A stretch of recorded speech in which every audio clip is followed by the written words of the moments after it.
I love the Universal Orlando Resort, but admittedly, I'm a bit mixed on their original park. While Islands of Adventure has continued to keep what worked and build upon it, Universal Studios is constantly changing due to the limited space it has to work with.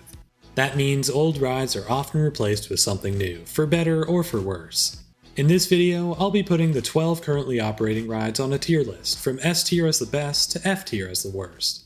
Let's start with King and Kodos' Twirl and Hurl. Added back in 2013, I think this was a good addition to the park. Regardless, it's a little basic as a ride experience. While I can respect it as the only flat ride in the park, it doesn't have much going for it. It's poorly themed, not all that fun, and honestly one of the weaker Dumbo clones. Overall, I'd have to put it in D tier. Next up, Men in Black Alien Attack. I do enjoy this ride, but I'll admit, shooting dark rides like this aren't really my thing. It's extremely difficult to tell where you're shooting, with your little red dot getting lost in a sea of other little red dots. Apart from that gripe, I think this is a well done ride. The theming is great, with plenty of practical set pieces and a comedic tone. So, despite my personal preferences, I'd still put this in B tier. Following that up, Race Through New York starring Jimmy Fallon doesn't impress. In fact, in my opinion, this is the second worst ride in the entire resort. Objectively, it's a perfectly fine simulator attraction, but that's just it. The ride is just fine. It feels like Universal shoving an IP into the park without putting in the effort to make it stand out. Not to mention, with all the criticism Universal Studios gets for having too many simulators, the last thing it needed was another one. Based on that criticism, you may be asking why it's in D tier instead of F. Trust me though, there's only one ride deserving of that spot. We'll get to it later in the video. For now, let's head down Diagon Alley and talk about its flagship ride. Harry Potter and the Escape from Gringotts is one of the best attractions in the park. It's wonderfully themed from entrance to exit and provides some thrill with its roller coaster segments. If I had to nitpick though, I think it relies a bit too much on screens to tell its story. It's a bit of a necessary evil with the limited space they had, but even so, it takes away from the storytelling a little. That being said, I'll put this in A tier, as there are still a handful of rides that I prefer over it. Speaking of S tier rides, Despicable Me Minion Mayhem. Okay, I'm kidding, but in all seriousness, this is a fine ride. It's another basic simulator, like Race Through New York, but in comparison, I think it works a bit better. Whether you like them or not, the Minions' absurd humor fits a screen-based simulator a lot better than the more down-to-earth Jimmy Fallon.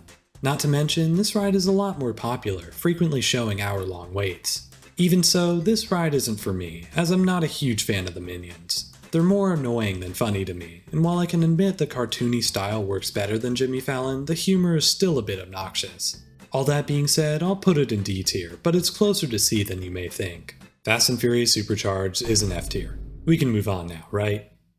Okay, fine, I'll talk about it. This is a bad ride. It's overwhelmingly boring, it barrages you with effects for no good reason, and it's a worthless replacement to two much better attractions. If I had my choice, it would be gone tomorrow, but unfortunately, I think it's here to stay for a bit. Let's not keep dwelling on the negative though, because right across the lake is one of this park's most charming rides. E.T. Adventure is a cute little ride, if not a bit strange at times. The first half has immaculate theming, reminding me a lot of Peter Pan's Flight. The second half, on the other hand, is a bit nonsensical, and maybe not the best choice for an E.T. ride. Even with those flaws, it still has plenty of charm, so I'll put it in B tier.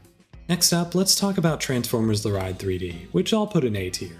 Despite being a fantastic ride and more than worthy of its praise, what keeps it from S tier in my opinion is the other rides Universal has made utilizing the same ride system. In a vacuum, Transformers is fantastic, with a great blend of practical effects and screens. For me though, The Amazing Adventures of Spider-Man tops it in every way, despite being made before it. The practical effects are more impressive, and I prefer its style over the dark and desaturated world of Michael Bay's Transformers. Again, this ride is incredible, but not quite S tier, at least for me. Hopping back over to Springfield, the Simpsons ride is a bit of a mixed bag. In terms of the good, I think the writing is perfect. There are plenty of comedic quips, from the queue to the ride proper. In that way, it achieves exactly what it says in its name, being a Simpsons ride. If you're keeping track though, you already know my main gripe. It's a screen-based simulator. For further context, a third of this park's rides are screen-based simulators, 4 out of 12 to be exact. Out of those 4 though, this has to be my favorite, which boosts it up into the C tier. Not amazing, but not bad either. Woody Woodpecker is yet another animated icon, represented in the park with his very own roller coaster. It's not the most thrilling ride by any means, targeting a younger audience, but it's not as bad as some would let on. It serves a purpose in this park's lineup, and while I hope Kid Zone will be removed sometime soon, I'm not too upset with this ride in particular. That landed in the D tier. At this point though, you might be wondering, is any ride gonna make it an S tier? Well, for me, Revenge of the Mummy does just that. It's a perfect combination of thrill, theming, and fun, making it a joy to ride time and time again. The riding is so memorable, and the ride itself has plenty of tricks up its sleeve. I will say I haven't had the chance to re-ride this one since its refurbishment, but from what I've heard, it's only gotten better. Overall, this has to be the first and only S tier on this list. Last but not least, let's talk about Hollywood Rip Ride Rockit. While this is easily the most thrilling ride at the park, it also has the most missed potential. Compared to Universal's other roller coasters, Rip Ride Rockit disappoints. Getting to choose your own music is a cool gimmick, but the rest of the music-based theming is lackluster at best. The restraints are also pretty bulky, making this ride experience somewhat uncomfortable. While I'd much rather hop on the superior Velocicoaster, Rip Ride Rockit is still a decently fun ride, which lands it right in the C tier. So with all that done, here's the final tier list. Let me know whether you agree or disagree by leaving a comment, and if you want more like this, be sure to subscribe. Thanks so much for watching, and I'll see you all next time.